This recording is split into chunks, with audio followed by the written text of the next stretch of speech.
नमस्कार, स्वागत है आपका बिहार समाचार में। बड़ी खबर आ रही है कि बिहार में जिन्होंने ट्रेनों को जलाने का काम किया था, जिन्होंने उत्पाद मचाने का काम किया था, तो सरकार उनके खिलाफ अब सख्त से सख्त कार्रवाई करने जा रही है और भविष्य में इनको अब कोई भी सरकारी नौकरी नहीं देगी। और साथ ही बिहार के कई जिलों में बाढ़ आ गया है, बिहार के कई जिले डूबने लगे हैं। तो वहीं बिहार में आज भयानक बारिश को लेकर भी लोगों को चेतावनी दे दी गई है। और साथ ही बिहार में लाखों लोगों का राशन कार्ड बंद होने वाला है। जिन्होंने गलत तरीके से राशन कार्ड रखे हुए हैं उनके खिलाफ सख्त से सख्त कार्रवाई भी की जाएगी। और साथ ही बिहार के भ्रष्ट नेताओं, भ्रष्ट अफसरों और भ्रष्ट इंजीनियरों का नया कारनामा सामने आया है। तो आज की बिहार की बड़ी खबरों पर बात करने से पहले आपसे एक छोटी सी अनुरोध है, कृपया वीडियो को एक प्यारा सा लाइक अवश्य कर दीजिएगा। आपका लाइक करना ही हमारी मेहनत का फल होता है।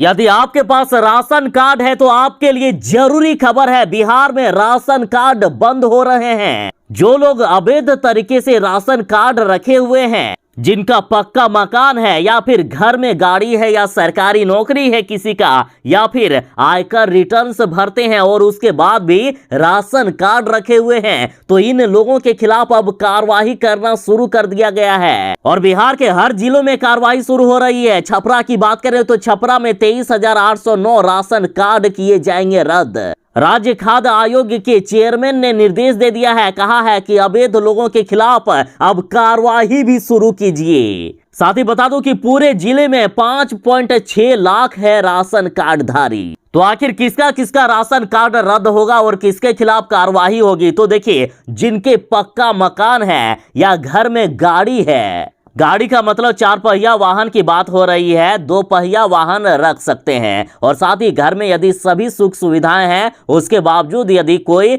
गरीब बनकर राशन का उठाव कर रहा है गलत तरीके से, तो उनके खिलाफ कार्रवाई की जाएगी। पूरी बात बता देता हूं। तो देखिए, शहरी क्षेत्र के साथ ग्रामीण क्षेत्र में रहने वाले लोग यदि घर में 4 पहिया वाहन रखे हुए हैं, या फिर सरकारी नौकरी करने वाला परिवार है, या फिर इनकम टैक्स देने वाला परिवार है, या सिंचाई की एक उपकरण के साथ 2.5 एकड़ सिंचित भूमि है किसी के पास, या फिर 5 एकड़ सिंचित भूमि है, या फिर व्यवसायिक कर यानी इनकम टैक्स अदा करने वाले लोग हैं, तो इनका सरकार राशन कार्ड रद्द कर रही है। साथ ही इनके खिलाफ कार्रवाई की जाएगी, सख्त से सख्त कार्रवाई की जाएगी।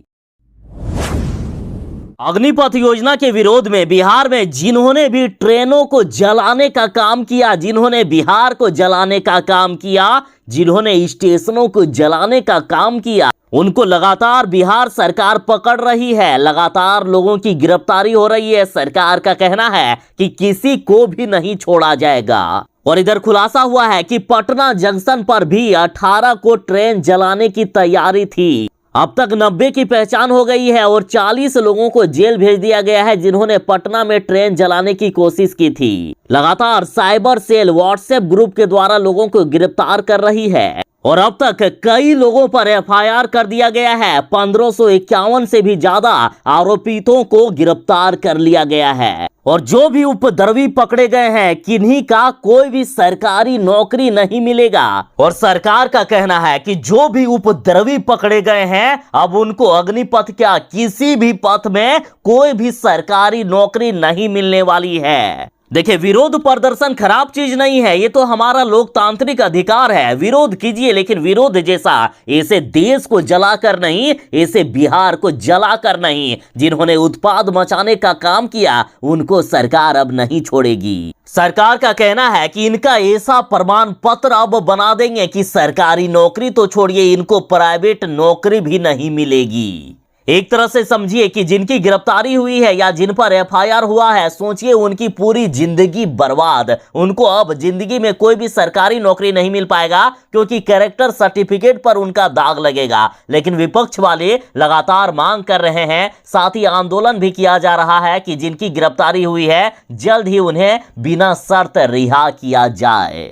और अभी अभी बड़ी खबर आ रही है अग्निपथ योजना को लेकर के। कहा जा रहा है कि जो भी अग्निपथ योजना के तहत जुड़ना चाहता है तो उनको सर्टिफिकेट देना होगा कि उन्होंने कोई भी तोड़फोड़ में हिस्सा नहीं लिए हैं, किसी भी प्रोटेस्ट में उन्होंने हिस्सा नहीं लिया। अग्निपथ योजना को लेकर तरह तरह के सवाल उठ रहे हैं। साथ ही देश के कई राज्यों में भयानक बवाल हो रहा है। बिहार में तो कई ट्रेनों को जला दिया गया, कई स्टेशन को जला दिया गया। फिर भी सरकार ने घोषणा कर दी है कि किसी भी कीमत पर अग्निपथ योजना वापस नहीं होगा और अब तो एयरफोर्स में बहाली भी निकाल दी गई है। ऑनलाइन आवेदन प्रक्रिया 24 जून से ही शुरू हो गया है, तो वहीं आर्मी में भी 1 जुलाई से आवेदन स्टार्ट हो रहा है। और इसी बीच एक बड़ा सवाल यह भी बनता है कि क्या अग्निवीर अपनी मर्जी से 4 साल के पहले ही नौकरी छोड़ पाएंगे? देखिए, अग्निवीरों को मात्र 4 साल के लिए नौकरी दिया जा रहा है और 4 साल के बाद 25% को अस्थायी नौकरी में रख लिया जाएगा, बाकी 75% को बाहर कर दिया जाएगा। और जब 75% लोगों को नौकरी से बाहर किया जाएगा तो उन्हें 11,71,000 रुपए दिए भी जाएंगे। लेकिन यहाँ बड़ा सवाल ये उठता है कि क्या 4 साल से पहले कोई अग्निवीर छोड़ सकता है नौकरी या नहीं? मान लीजिए कोई दूसरा जॉब लग गया या फिर उन्हें कोई दूसरा काम करना है, अपना बिजनेस स्टार्ट करना है या फिर कुछ और करना है, तो क्या वे नौकरी छोड़ सकते हैं? तो इसका जवाब है नहीं। सेना में भर्ती होने वाले अग्निवीरों को 4 साल का कार्यकाल पूरा करना होगा और इस बीच वो अपनी मर्जी से नौकरी नहीं छोड़ सकते हैं। लेकिन कुछ स्पेशल कंडीशन में ही अग्निवीर नौकरी छोड़ सकते हैं, लेकिन उसके लिए उन्हें अपने ऑफिसर से परमिशन लेनी पड़ेगी। और बड़ी खबर यह है कि जो अग्निवीर बीच में नौकरी छोड़ेंगे उन्हें सेवानिधि का वो हिस्सा दिया जाएगा जो उसके वेतन से कटा है, लेकिन सरकारी हिस्से की रकम उन्हें नहीं मिलेगी। बता दें कि 4 साल के दौरान अग्निवीरों को 30,000 से लेकर 40,000 रुपया तक सैलरी दिया जाएगा और हर महीने उनके वेतन से 30% कटेगा और उनके सेवानिधि में जमा होगा और उतना ही पैसा सरकार भी जमा करती जाएगी। और इस तरह से 4 साल में अग्निवीर के वेतन से 5,02,000 रुपए जमा होंगे और सरकार भी उतना ही जमा करके 11,71,000 रुपए देने वाली थी। लेकिन यदि कोई बीच में नौकरी छोड़ता है तो जितना सिर्फ अग्निवीर के वेतन से जमा होगा सिर्फ उतना ही पैसा मिलेगा, सरकार की तरफ से 1 रुपया भी नहीं एक्स्ट्रा दिया जाएगा। अरे बिहार के भ्रष्ट नेता लोग, कितना जनता को लूटोगे? क्या राजनीति में आए हो सिर्फ जनता का पैसा लूटने के लिए क्या? देखिए, राजधानी पटना का जब ये हाल है तो सोचिए पूरे बिहार का क्या होगा। राजधानी पटना में नमामि गंगे योजना के तहत जगह जगह पर सड़कों को तोड़कर रख दिया गया था और सरकार के लोगों ने ही ये दावा किया था कि 15 जून तक हम सभी गड्ढों को ठीक कर देंगे, जहां जहां सड़कें तोड़ी गई है सब कुछ ठीक कर देंगे। लेकिन यहाँ बिहार में भ्रष्ट नेता और अफसर लोग बैठे हुए हैं। ये लोग समय पर काम करेंगे लगता है आपको? नहीं किए काम। फिर जाके 16 जून को आदेश जारी किया गया कि 1 सप्ताह के अंदर सभी सड़कों को जो तोड़ा गया है उसे ठीक कर दिया जाएगा। फिर भी नहीं किया गया और 1 सप्ताह के बाद बिहार के डिप्टी सीएम जी का कहना है कि नमामि गंगे में काटी सड़कें जल्द ही दुरुस्त होगी। तो अब ले मजा, दुरुस्त तो कर दिया गया है, सड़कों को ठीक किया जा रहा है, लेकिन पक्की ढंग से नहीं, सही तरीके से नहीं, बल्कि जो गड्ढे हैं उस पर मिट्टी भर दिया जा रहा है। तो सोचिए बरसात में इस सड़कों पर बड़े बड़े जहां गड्ढे हैं वहां यदि मिट्टी भरकर रख दिया जाएगा तो यदि उस पर कोई गाड़ी चलेगी तो वो गाड़ी कभी चल पाएगी? फंसेगी कि नहीं? और देखिए, फंसा भी, खोदी गई सड़क पर फंस गया था बीते दिन ट्रक। अशोक राजपथ घंटों तक जाम रहा। तो साहब क्या फायदा है आप जाम से मुक्ति दिलाने के लिए एक तरफ जहां सड़कों का जाल बिछा रहे हो और आपके भ्रष्ट नेता और अफसर लोग आपके द्वारा जो सड़क बनते हैं उसको तोड़कर उसमें फिर से मिट्टी डालते हैं और बिहार में फिर से जाम लगाते हैं। और मान लीजिए कि इन सड़कों पर कोई यदि बड़ा एक्सीडेंट हो गया, लोगों की जान चली गई, तो उसका जिम्मेदारी कौन लेगा? और भ्रष्ट नेता और अफसर लोग, अब तो आप लोग सुधर जाइए। अब तो बिहार में मानसून आ गया, बारिश हो रहा है। अब यदि नहीं सुधारोगे सड़कों का हाल तो कब सुधारोगे? राजनीति में सबसे ज्यादा कोई शब्द सुनने को मिलता है तो वो है गरीब और गरीबी। सरकार बार बार कहती है कि हम गरीबों के लिए ये करेंगे, गरीबों के लिए वो करेंगे, हम गरीबी दूर करेंगे, बला बला बोलते रहते हैं। लेकिन ना ही कभी गरीबी दूर होती है और ना ही किसानों के लिए जो वादे किए जाते हैं वो पूरा किए जाते हैं। और अभी बिहार में मानसून सत्र चल रहा है, तो मानसून सत्र के दौरान गरीबों की पढ़ाई व गरीबों के घर पर खर्च होंगे 11,196 करोड़ रुपए। और यदि बिहार में भ्रष्टाचार नहीं हुआ, सही में सरकार इतने रुपए गरीबों के घर बनाने के लिए और गरीबों के या फिर ऐसे भी बच्चों की पढ़ाई के लिए खर्चा कर देंगे ना, तो बिहार में कोई भी प्राइवेट स्कूल में नहीं जाएगा या फिर मजबूरी में किसी को जाना नहीं पड़ेगा। देखिए, काफी बड़ा बजट पेश किया गया है। अब रही बात, यदि भ्रष्टाचार नहीं हुआ, यदि भ्रष्ट नेता लोग अपना कारनामा या अपना जादू नहीं दिखाए ना, तो बिहार का इस बार भला हो सकता है। बच्चों की पढ़ाई इस बार बिहार के सरकारी स्कूलों में अच्छे ढंग से हो सकती है, लेकिन ऐसा कभी होता नहीं है ना। लेकिन इस बार सरकार कह रही है कि हम करेंगे। देखना है कि आखिर ये सरकार कितना इस बार सच बोल रही है। और रही बात घर बनाने की या आवास बनाने की, तो देखिए, कहा जा रहा है कि इस बार बिहार के सभी बेघरों को घर देगी सरकार, और जिनका जमीन नहीं है उनको जमीन भी देने का काम करेगी। तो जिन गरीबों को अभी तक आवास नहीं मिला है, तो सबको घर दिया जाएगा, ऐसा सरकार का कहना है। तो यदि आप में भी कोई ऐसा हो जिनको अभी तक आवास नहीं मिला है, तो कमेंट में अपने जिले का नाम जरूर बताइएगा, ताकि वहां की खबर पहले आप तक पहुंचा पाऊं। और देखिए, नेताओं की उतनी सैलरी नहीं होती है, लेकिन कोई भी छोटा मोटा पद पर भी नेता लोग जीत जाते हैं ना, तो तुरंत बड़ी बड़ी गाड़ियां आने लगती है, बड़े बड़े इनके घर बनने लगते हैं। लेकिन इस बार सरकार ये दावा कर रही है कि इस बार हम गरीबों का घर बनाएंगे। अब देखना यह है कि इस बार कितने गरीबों का सही में घर बन पाता है, सही में कितने बच्चों की इस बार सही तरीके से पढ़ाई हो पाती है।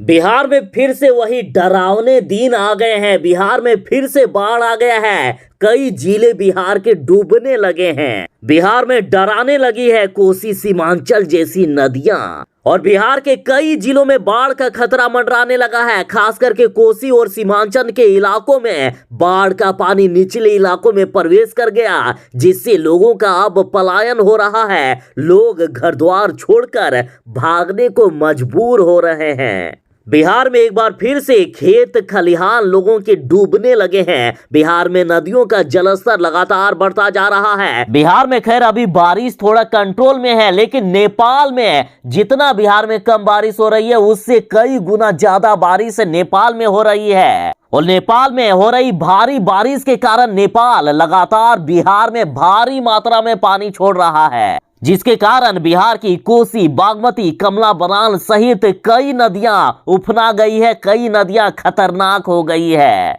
नदी किनारे बसे लोगों का अब जीना मुश्किल हो गया है। सहरसा की बात करें तो सहरसा में डूब गए हैं खेत खलिहान। तो वहीं कोसी नदी का जलस्तर बढ़ने के बाद लोग अपने आशियाने को छोड़कर ऊंचे स्थान पर शरण लेने लगे हैं। तो वहीं कोसी नदी का कटाव भी तेज हो गया है। कब किनका घर नदी में समा जाए कुछ नहीं कहा जा सकता है। कई गांवों में, कई इलाकों में बाढ़ का पानी घुस गया है। लोगों के घरों में 1-1, 2-2 फीट तक पानी बह रहा है। तो वहीं किसानों के कई एकड़ कृषि योग्य भूमि नदी में समा गए। और हर साल की तरह इस बार भी ये सरकार अपने निकम्मेपन को साबित कर रही है। प्रशासन की तरफ से बाढ़ को रोकने के लिए या कटाव को रोकने के लिए कोई भी बचाव कार्य नहीं किया जा रहा है, जबकि हर साल ये सरकार वादे करती है। इस बार भी इनके वादे झूठे साबित हुए। तो वहीं सुपौल की बात करें तो सुपौल में भी लोगों के खेत खलिहान सब चौपट हो गए। तटबंध के भीतर सैकड़ों एकड़ जमीन मूंग और पटसन नदी के पानी में बह गए हैं। तटबंध के भीतर बसे सैकड़ों पशुपालक नाव से अपने पशु को ऊंचे स्थानों पर ले जाने को मजबूर हैं। सड़कों पर इतना पानी बह रहा है कि वहां गाड़ियां नहीं, अब नावें चल रही है अभी से ही। तो ये अररिया की बात करें तो अररिया में कई लोगों के घर में पानी घुस गया है। तो ये किशनगंज में तो तबाही का मंजर और भी खतरनाक है। यहाँ महानंदा, कनकई आदि नदियों का जलस्तर काफी बढ़ गया। कटिहार में बाढ़ का भीषण प्रकोप दिख रहा है। तो वहीं भागलपुर में भी पुल बहा ले गई कोसी। तो वहीं पूर्णिया में भी महानंदा, कनकई आदि नदियों ने दहशत फैलाए हुए हैं।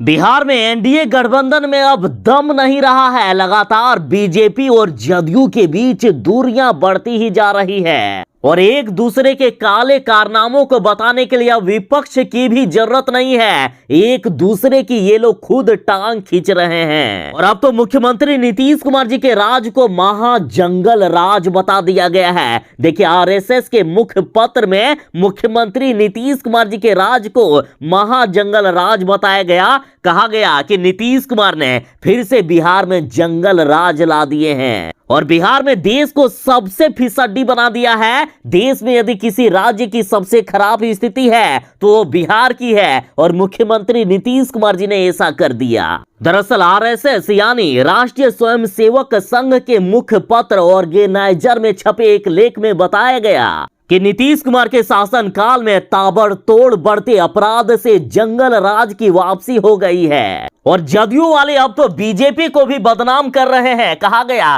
कि जदयू में फिलहाल राजनीतिक अहंकार और राजनीतिक अज्ञानता सभी नेताओं के फैसले पर भारी पड़ रही है और ये नेतृत्व और पार्टी दोनों के लिए घातक साबित होने वाली है। यानी कहीं ना कहीं इशारों में जदयू को बीजेपी से अलग होने की बात कही जा रही है और इसी में बीजेपी का भला है, कुछ ऐसा कहा जा रहा है। और यहां तक कह दिया गया कि नीतीश कुमार के दौर के बाद जदयू का भविष्य अंधकारमय हो गया है। आरएसएस द्वारा ऑर्गेनाइजर में छपे लेख में कहा गया है कि सुशासन का दावा पूरी तरह से फेल हो गया। बिहार में पिछले 17 सालों में शिक्षा और सरकारी नौकरी देने में कोई भी सुधार नहीं हुआ है और बल्कि बिहार के लोगों को काफी ज्यादा नुकसान हुआ है। नीतीश कुमार की सरकार स्कूली शिक्षा और प्राथमिक शिक्षकों के मुद्दों को हल करने में भी विफल है। इन्होंने शिक्षा व्यवस्था को भी बर्बाद करके रख दिया और नीतीश राज में शिक्षा और नौकरी में धोखाधड़ी, जालसाजी, पेपर लीक और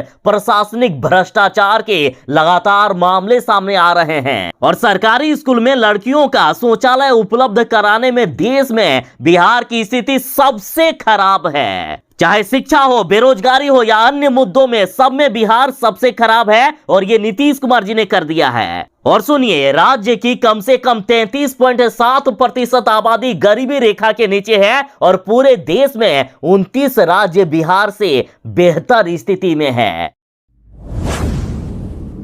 बिहार में भ्रष्टाचार होता रहता है और ये सरकार कुंभकर्ण की नींद में सोई रहती है, या फिर दूसरे शब्दों में कह सकते हैं कि सरकार को सब कहीं ना कहीं से पता रहता है, लेकिन ये लोग कुछ करते नहीं हैं। जब तक मीडिया में खबरें नहीं आती है, जब तक इनकी रेलाई नहीं होती है, तब तक ये लोग सुधरते नहीं हैं। देखिए, बिहार के भ्रष्ट अफसर, भ्रष्ट नेता और भ्रष्ट इंजीनियरों ने मिलकर बिहार के सड़क में स्विमिंग पूल बना दिया था। देखिए इस रोड की तस्वीर किस तरह से सड़क पर गड्ढे ही गड्ढे नजर आ रहे हैं। एक गड्ढा तो 100 फीट का है। पूरा सड़क को स्विमिंग पूल बना दिए हैं ये भ्रष्ट इंजीनियर और नेता लोग।